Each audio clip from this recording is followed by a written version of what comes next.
Hai semua, ini Natasha.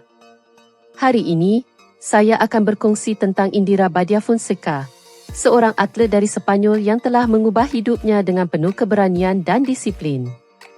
Dengan komitmen yang tinggi, dia meninggalkan tabiat lama dan mengamalkan rutin yang penuh fokus, membawa dia ke puncak dunia bina badan.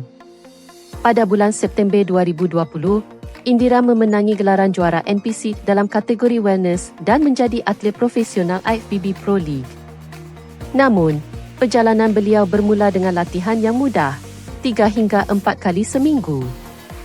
Dia mengambil masa hampir 4,5 tahun untuk mencapai bentuk badan yang luar biasa seperti sekarang. Walaupun kadang-kadang motivasi hilang, dia tidak pernah berhenti. Menurut Indira, kekuatan minda adalah kunci kejayaan dan penting untuk menahan gangguan. Selepas melahirkan anak, Indira kembali berlatih selepas mendapat kelulusan doktor. Kini, dia mempunyai lebih dari 340,000 pengikut di Instagram, di mana dia berkongsi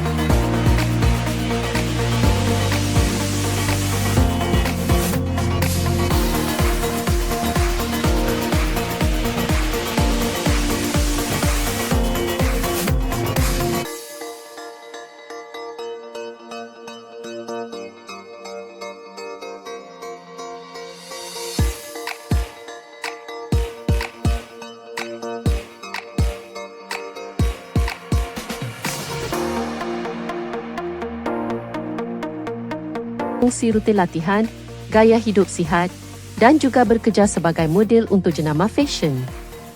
Untuk inspirasi lebih lanjut, anda boleh ikuti Indira Badia di Instagram. Jangan lupa untuk like video ini dan langgan saluran kami untuk lebih banyak cerita menarik. Jumpa lagi.